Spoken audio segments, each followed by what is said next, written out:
Hello students, today I am going to introduce about the next important questions related to chapter force and laws of motion.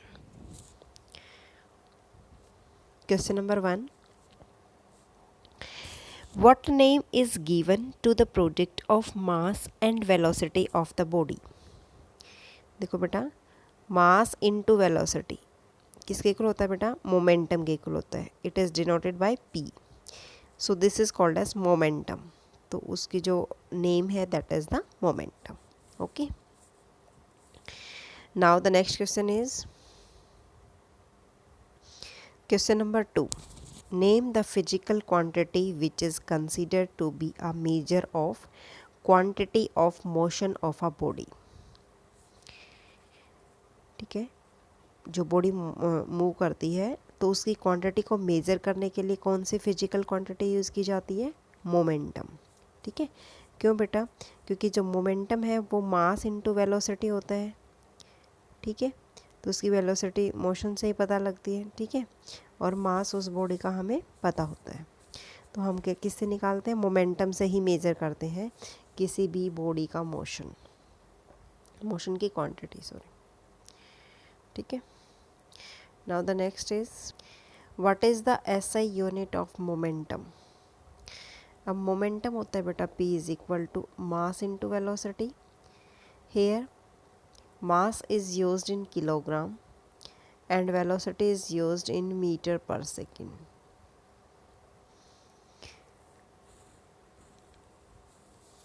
Then its unit is kg meter per second. Okay, now the next is state whether the momentum is a scalar or vector. Scalar quantity कौन सी होती है बेटा? जिसकी सिर्फ magnitude और direction ना हो. Vector कौन सी होती है? जिसमें मैग्नीट्यूड भी हो और डायरेक्शन भी हो. तो जो मोमेंटम आती है वो वेक्टर क्वांटिटी है, क्योंकि इसमें मास भी मीन्स इसमें मैग्नीट्यूड भी इन्वॉल्व होता है और as well as direction of velocity भी प्रेजेंट होती है. ठीक है, डायरेक्शन ऑफ वेलोसिटी, इसलिए कौन सी क्वांटिटी है? वेक्टर क्वांटिटी है. Okay,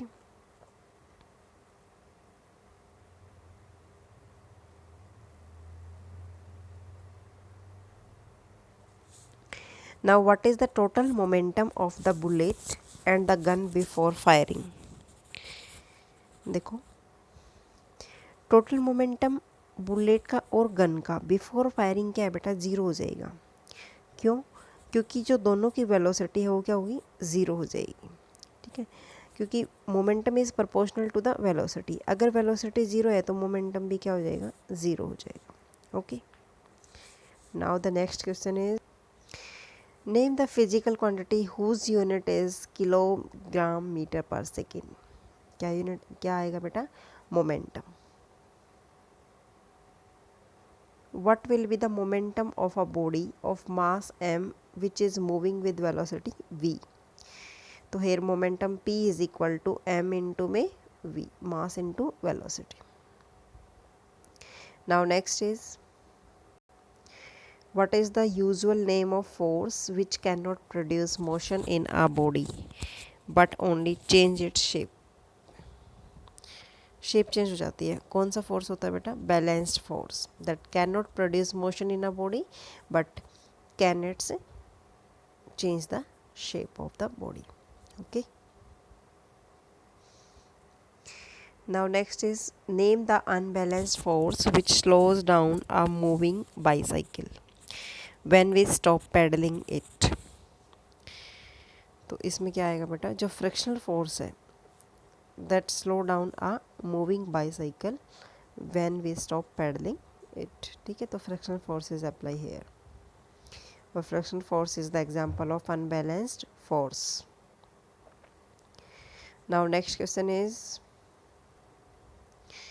state whether the following statement is true or false. Unbalanced force acting on a body changes its shape. Shape change हो जाती है. This statement is true or not? Not true. This statement is false.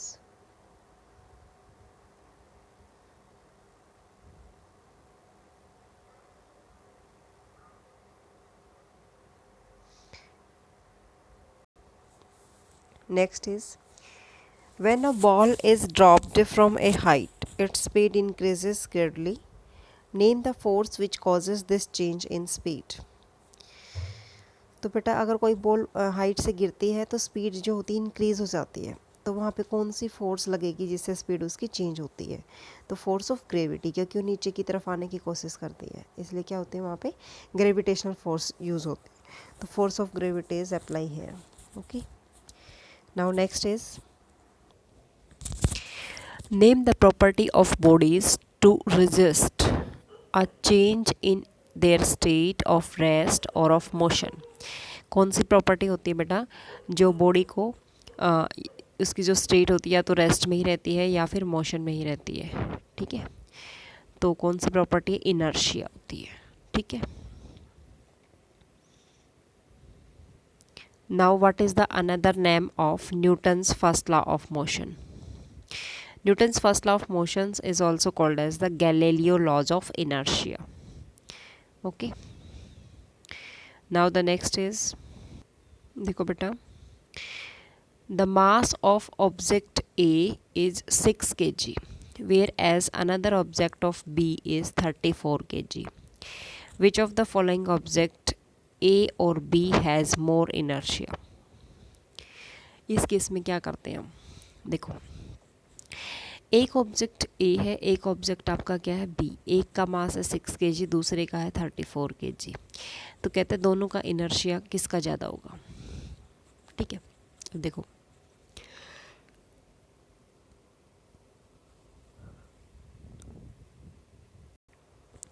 इस case में क्या होगा बेटा, जिसका मास ज़्यादा होगा ना उसका इनर्शिया भी क्या होगा, ज़्यादा होगा.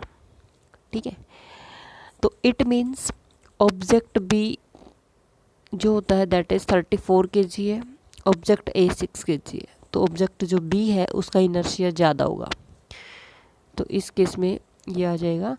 तो जो मास है that measure the inertia of the body and the object B has greater mass, so it will have the greater inertia. Okay, now the next is, now next is, name the scientist who gave the laws of motion.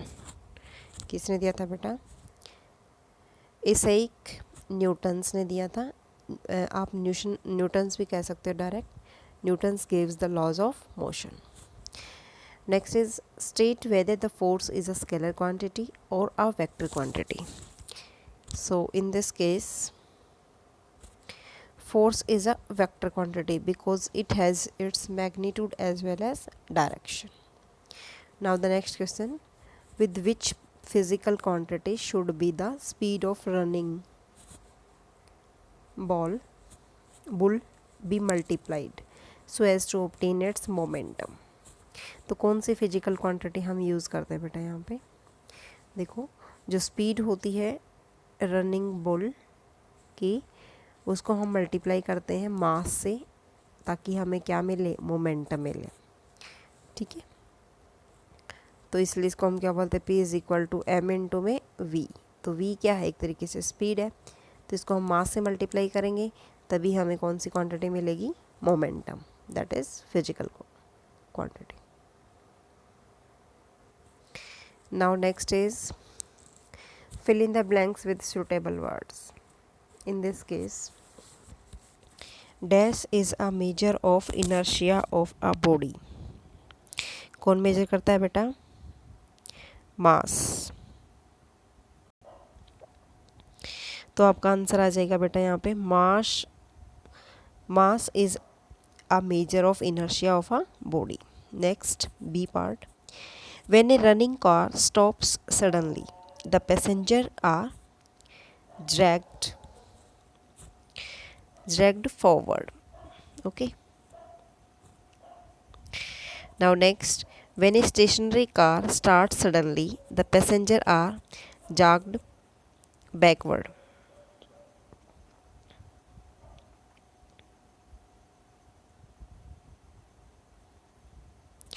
Next, Newton's first law of motion is also called as Galileo's laws of inertia. Okay, Now next, if there were no unbalanced force of friction and no air resistance, then a moving bicycle would go on moving forever. Okay, so these are the fill in the blanks. Now the next is, देखो बेटा, explain why it is easier to stop a tennis ball as compared to cricket ball moving with the same speed. ठीक है, एक tennis ball एक cricket ball है और दोनों same speed में मूव कर रही हैं, तो आप इन सब में से किसको ईजी से स्टॉप कर सकते हो. ठीक है, तो देखो, जो आपकी टेनिस बॉल होती है और क्रिकेट बॉल होती है उनकी स्पीड दोनों की सेम रखी है बेटा. तो मोमेंटम किस पे डिपेंड करता है, मास इनटू वेलोसिटी पे. स्पीड दोनों की सेम है. Then the momentum of cricket ball that will be higher. Cricket ball का हाई है क्योंकि स्मॉल है, क्योंकि इसका मास क्या है बेटा, ज़्यादा है तो मोमेंटम भी, क्योंकि जो मोमेंटम होता है that is directly proportional to the mass. अगर मास ज़्यादा है तो मोमेंटम भी ज़्यादा होगा. ठीक है, तो इसके लिए क्या होगा बेटा, less force is required to stop a tennis ball. तो टेनिस बॉल को स्टॉप करने के लिए कम फोर्स लगेगी as compare to cricket ball. Now next is, explain the meaning of the following equations. P is equal to m into में v. तो इस केस में क्या है बेटा, where symbol have their usual meaning. ठीक है, देखो, P is equal to m into में v. तो this equation signify that the momentum of the body that is equal to the product of its mass and its velocity. Okay, तो आपको ये symbols बताने हैं. P क्या है बेटा, momentum of the body. M क्या है, mass of the body. V क्या है, velocity of the body. Okay, now next question is, explain how a karate player can break a pile of tiles with a single blow of his hand. एक single कोहन, मतलब अपने हाथ की single कोहनी से ही वो क्या करते हैं, जो टाइल्स की पाइल होती है उनको ब्रेक कर देते हैं. ऐसा क्यों बेटा, देखो, क्योंकि वो क्या करते हैं, he strike the pile with his hand very fastly. बहुत फास्ट करते हैं. ऑन डूइंग सो, और ऐसा करते हैं तो large momentum of his hand is reduce to zero. Okay, in a very short time कम लगा लेकिन मोमेंटम क्या हुआ, रिड्यूस होकर जीरो हो गया. तो वहाँ पे क्या हुआ बेटा, लार्ज फोर्स एक्सर्ट हुई.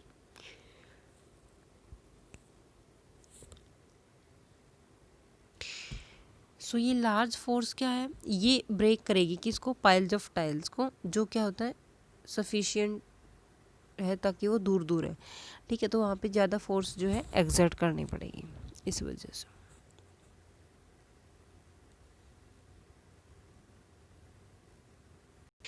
तो इस केस में क्या है बेटा कि लार्ज फोर्स एक्सर्ट करनी पड़ेगी, जिससे क्या हो जाएगा, वो दूर दूर जाके ब्रेक डाउन हो जाएंगे. Okay, the next question is, calculate the momentum of a toy car of mass 200 gram moving with the speed of 5 metre per second. Mass 200 gram है बेटा, दैट इज 0.2 kg. वेलोसिटी क्या है, 5 metre per second. Momentum क्या है, m into v. Mass given है, velocity given है, that is momentum 1 kg metre per second. Okay, now next is, what is the change in the momentum of a car weighing 1500 kg when its speed increases from 36 km to 72 km per hour uniformly. Okay, mass कितना है, 1500 kg है. Velocity that is 36 kilometre per hour. इसको बेटा metre पर second में change करो. ठीक है, तो ये आपका आ जाएगा 36 मल्टीप्लाई 5/18 से मल्टीप्लाई कर दो, दैट इज़ 8 1 जा 8 2 जा 5 2 जा 10 metre per second. Okay, next is 72 kilometre per our. Same इसको भी बेटा ऐसे ही कर लो. 72 को कितने से मल्टीप्लाई करो, 5/8 से मल्टीप्लाई करो, तो ये मीटर पर सेकेंड में आ जाएगा. ठीक है, ये आएगा 4 पे, और ये 4 5 जा that is 20 metre per second. Okay, now next is, momentum क्या है बेटा, जैसे मोमेंटम होता है मास इंटू वेलोसिटी। मास आपका कार का क्या है 1500 kg है, मल्टीप्लाई वेलोसिटी है 10 मीटर पर सेकेंड, तो ये आपका मोमेंटम आया है 15,000 kilogram metre per second. Same in this case, velocity is 20 meter per second, mass is 1500 kg, then same velocity is find out. After that we have to find out the change in momentum. Change in momentum means final momentum कैसा है, initial कैसा है। तो P2 minus P1 that is 30,000 minus 15,000 that is equal to 15,000 kg per meter second. Now the next question is, a body of mass 25 kg has a momentum of 125 kg meter per second. Calculate the velocity of the body. Mass is given, momentum is 125 kg meter per second, p is equal to m into में v। तो बेटा मास 25 है, 125 ये, तो आपको पता है p is equal to m into में v होता है। यहाँ पे हमें वेलोसिटी निकालनी है। वेलोसिटी किसके इक्वल होता है बेटा, p बाई m। p क्या है 125 है, मास क्या है 25 है, that is 5 metre per second. Okay, now the next question is, an elephant of mass 2000 kg moving at 5 meter per second. A bullet of mass 0.2 kg moving at 400 meter per second. तो ये आपको निकालना है बेटा। देखो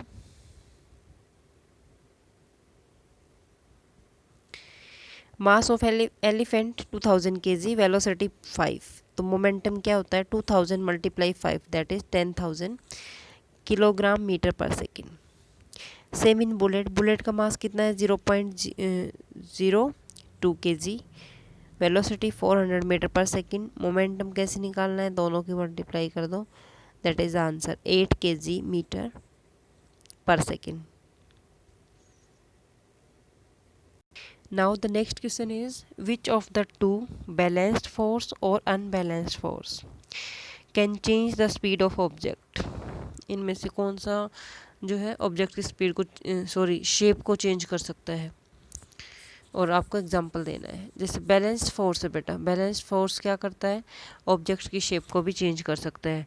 जैसे हम किसी बैलून को अपने हाथ से प्रेस करते हैं, हाथ के बीच में, ठीक है, तो जो बैलेंस्ड फोर्स होती है वो क्या होती है, इक्वल एंड अपोजिट फोर्स होती है, तो वो बैलून पे जाके लगेगी, तो इससे बैलून की शेप जो होती है वो क्या हो जाएगी, चेंज हो जाएगी। Okay, now next is, what do you mean by inertia?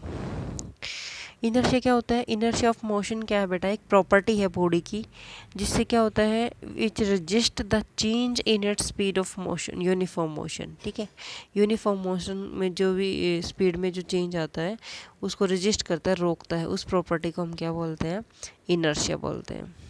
Okay,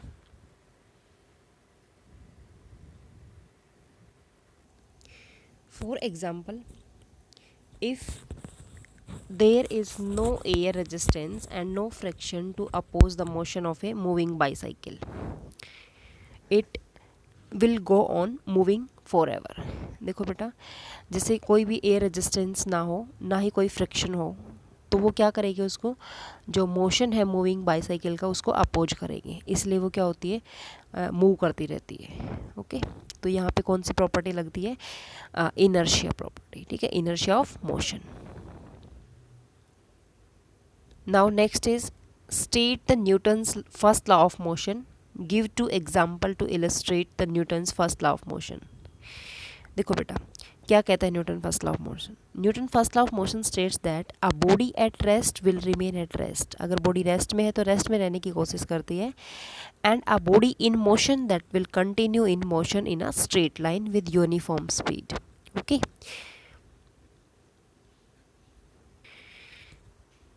unless it is compelled by an external force to change its state of rest or uniform motion. For example, a book laying on a table, अगर कोई book table पे रखी है तो बेटा वो क्या गई, टेबल पे ही रहेगी ना, ठीक है। जब तक उसको हम उठाते नहीं है, कोई फोर्स अप्लाई नहीं करते अपने हाथ से, तब तक वो क्या रहेगी, उसी पोजीशन में रहेगी जिसमें वो है। रेस्ट है तो रेस्ट पोजीशन में, और मोशन है तो मोशन वाली पोजीशन में, ठीक है। ऑन ए फ्रैक्शनलेस सरफेस, अगर फ्रैक्शनल सरफेस पे हम एक कार मूव करते हैं तो वो किस में रहेगी, कंटिन्यूस स्टेट ऑफ मोशन में ही रहेगी, ठीक है। जब तक हम उस पर ब्रेक अप्लाई नहीं करते तब तक वो मूव करती रहेगी, मीन्स स्टेट ऑफ मोशन वाली पोजीशन में ही रहेगी। Okay, next is, now the next question is, on what factor does the inertia of a body depend, which has more inertia, a cricket ball और a rubber ball of the same size। ठीक है बेटा, inertia of body किस पे depend होती है, मास पे depend होती है, ठीक है। अब क्रिकेट बॉल और रबर बॉल में से किसका इनर्शिया ज़्यादा होगा, जिसका मास सबसे ज़्यादा होगा वही उसका ही क्या होगा, इनर्शिया सबसे ज़्यादा होगा। तो क्रिकेट बॉल का सबसे ज़्यादा इनर्शिया होगा बेटा as compare to rubber ball, because it has more mass as compare to the rubber ball। okay, तो inertia of the body that depends only on the mass। now next is, why do the passengers in a bus tends to fall backward when it starts suddenly। जैसे ही passenger बस में बैठे हैं तो एकदम से अगर बस चलती है तो वो पीछे जाके गिरते हैं, ऐसा क्यों होता है, क्यों होता है बेटा, क्योंकि ये भी इनर्शिया की वजह से ही होता है, क्योंकि जो पैसेंजर होता है वो क्या होता है, स्टेट ऑफ रेस्ट पोजीशन में होता है, ठीक है।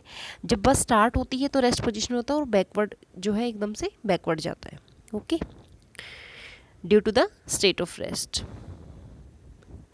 अब सेम क्वेश्चन ये है कि अगर बस अचानक स्टॉप हो जाती है, मीन्स ब्रेक लगा देते हैं, तो पर्सन जो होता है ट्रैवल कर रहा होता है जो बस में, वो क्या होता है, फॉरवर्ड जाता है। ऐसा क्यों होता है, वहाँ पे भी इनर्शिया होता है बेटा, क्योंकि उस टाइम पे जो पैसेंजर होता है that tends to remain in the state of motion, ठीक है।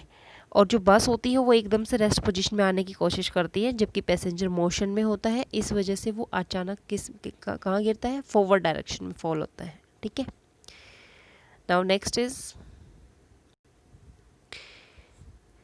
Give reason of for the following when a hanging carpet is beaten with a stick. किसी चटाई को हम क्या करते हैं, स्टिक से पीटते हैं, तो जो डस्ट पार्टिकल्स होते हैं that starts coming out of it, ठीक है। तो क्यों आते हैं, क्योंकि बेटा जब हम किसी भी कारपेट को बिट करते हैं स्टिक के साथ, तो जो कारपेट होती है वो मूव करती है टू एंड फ्रो, ठीक है, आगे और पीछे मूव करती है, और उसके साथ एक फोर्स होती है, जो स्टिक के पास क्या है, फोर्स है, वो फोर्स जब कारपेट पे लगती है तो वो टू एंड फ्रो मूव करती है, ठीक है। तो जो डस्ट पार्टिकल्स होते हैं वो स्टेट ऑफ रेस्ट पोजीशन में होते हैं, तो उसी में रहने की कोशिश करते हैं। तो यहाँ पे भी क्या है, कौन सा अप्लाई हो रहा है बेटा, इनर्शिया, ठीक है। कौन सा कंसेप्ट है, इनर्शिया का कंसेप्ट अप्लाई हो रहा है। तो जो डस्ट पार्टिकल्स है वो आसानी से कारपेट से सेपरेट आउट हो जाती है, ओके। नेक्स्ट इंपॉर्टेंट क्वेश्चन है, when a tree is सिकन, tree को जब हम हिलाते हैं तो फ्रूट्स और लीव्स उसकी गिर जाती है। क्यों होता है बेटा, क्योंकि जब ट्री को हम शेकन करते हैं तो जो ट्री होता है मूव करता है टू एंड फ्रो डायरेक्शन में, ठीक है। तो जो फ्रूट्स और लीव्स होती हैं वो हमेशा किस में रहने की कोशिश करती हैं, स्टेट्स ऑफ रेस्ट में, किसके अकॉर्डिंग, लॉज ऑफ इनर्शिया के अकॉर्डिंग, ठीक है। तो जो फ्रूट्स और लीव्स होती हैं वो ट्री से सेपरेट हो जाती हैं और गिर जाती हैं, okay. Now next is, explain why it is dangerous to jump out of moving bus, ठीक है। चलती बस में से कूदना बहुत डेंजरस होता है। क्यों होता है बेटा, क्योंकि जब मैन जंप करता है तो वो क्या होता है, हाई स्पीड के साथ बस में मूव कर रहा होता है, ठीक है। तो अगर कोई बॉडी मूव कर रही है तो वो मोशन में ही रहने की कोशिश करती है, ठीक है, किसके अकॉर्डिंग, इनर्शिया के अकॉर्डिंग। लेकिन जब वो ग्राउंड में जाके गिरता है तो क्या होता है, गेट हर्ट, क्योंकि resistance offered by the ground is, जो रेजिस्टेंस होता है ग्राउंड के द्वारा, जो रेजिस्टेंस प्रोड्यूस होता है वो क्या होगा, वो उसको रोकेगा, ठीक है। तो इस वजह से क्या होता है, वो अचानक से जब चलती बस में से गिरता है तो बहुत ही डेंजरस होता है, ठीक है। Now the next question is, what is the momentum in kilogram metre per second of a 10 kg car travel at 5 metre per second, 20 centimetre per second and 36 kilometre per hour. तो बेटा momentum निकालना है। Momentum formula is p is equal to m into में v। Velocity 5 metre है, momentum है 10 into में 5, ठीक है, that is 50 kilogram metre per second, ठीक है, यही आ गया। अब वेलोसिटी हमें किस में निकालनी है बेटा, 20 सेंटीमीटर पर सेकेंड है, तो इसको हम कन्वर्ट करेंगे मीटर पर सेकेंड में, तो 0.2 मीटर पर सेकेंड आ गया, ठीक है, सेंटीमीटर को मीटर में चेंज कर देंगे। अब मोमेंटम किसके इक्वल होता है, मास इंटू वेलोसिटी। मास इंटू वेलोसिटी आपने किया, मास हमें 10 kg है, वेलोसिटी 0.2 है, that is 2 kg metre per second. Next is velocity. Velocity कितनी है बेटा, 36 किलोमीटर पर आवर है, तो it means 10 metre per second है, तो मोमेंटम किसके इक्वल होगा, 10 × 10 that is 100 kilogram metre per second. Okay, तो बेटा इसको जब 36 को किलोमीटर पर आवर से मीटर पर सेकेंड में चेंज करते हैं, तो ये मैंने एक फॉर्मूला बताया था, दैट इज़ 5/18, ठीक है, तो 5/18 यहाँ पे आप अप्लाई कर सकते हो। तो जो भी आपका आंसर आएगा, देखो ये 5/18 है, और कितने हैं, 36 पूछ रखा है बेटा, तो 18 2 जा 36, 5 2 जा 10 मीटर पर सेकेंड आ गया, तो ये आपका 10 मीटर पर सेकेंड है। Okay, now next is define the momentum of a body. On what factors does the momentum of body depend? ठीक है, मोमेंटम क्या है बेटा, मोमेंटम तक फिजिकल क्वांटिटी है जो क्या मेजर करती है, motion of the moving body, moving body का मोशन को मेजर करती है, ठीक है। ये डिपेंड करती है mass into the velocity of the body. तो कैसे डिफाइन करेंगे हम, it is the product of mass and velocity of the body. तो कौन से फैक्टर हैं जो इस पर डिपेंड करते हैं, आइए देखते हैं। तो दो फैक्टर हैं बेटा जो इस पर डिपेंड कर रहे हैं, एक तो मास और दूसरा क्या है, वेलोसिटी है। ओके, बी पार्ट देखो, calculate the change in momentum of a body weighing 5 kg when its velocity decreases from 20 metre per second to 0.20 metre per second, ठीक है। देखो बेटा, पहले गिवन क्या है, mass is 5 kg, velocity v1 20 metre per second, तो momentum निकाल लो बेटा, mass into velocity 20 × 5 that is 100 kilogram metre per second. v2 कितना है बेटा, 0.2 मीटर पर सेकेंड। p2 कितना है, 5 × 0.2 that is 1 kilogram metre per second. p2 minus p1 change in momentum हो जाएगा, फाइनल में से इनिशियल को माइनस करो, 1 - 100 that is -99 kilogram metre per second. Negative sign क्या शो कर रहा है कि मोमेंटम यहाँ पे क्या हो रहा है, डिक्रीज हो रहा है। Okay, now next is define the term force. Force क्या है, फोर्स क्या बेटा, force is an influence which tends to set a stationary body in motion और stop a moving body and which tends to change the speed and direction of a moving body. तो हम ये भी कह सकते हैं which tends to change the speed and size of the body, ठीक है। Force is a pull and push of the body. Okay, now B part, state the various effect of force. देखो बेटा, force can move a stationary body, ठीक है, force can stop a moving body, force can change the speed of a moving body, ठीक है, speed को भी change कर सकते हैं, फोर्स जो होता है डायरेक्शन को भी चेंज कर सकते हैं, force can change the speed and size of the body.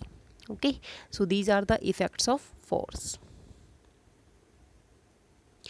Now the last question is give one example each where a force moves a stationary body. जो आपके इफेक्ट्स हैं बेटा उन्हीं से रिलेटेड आपको एक एक एग्जाम्पल बताना है।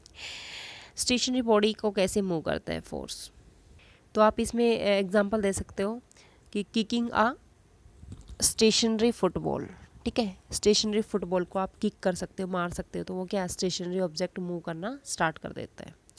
Okay, now next is a force stops a moving body. Moving body को स्टॉप कैसे कर सकते हैं, जैसे बेटा मूविंग बाईसाइकिल है तो आप ब्रेक्स अप्लाई करके आप उसको रोक सकते हो, ठीक है। थर्ड है a force changes the speed of a moving body. Moving body की स्पीड को कैसे चेंज कर सकते हैं, pressing an accelerator to the speed of a moving car. Okay, now next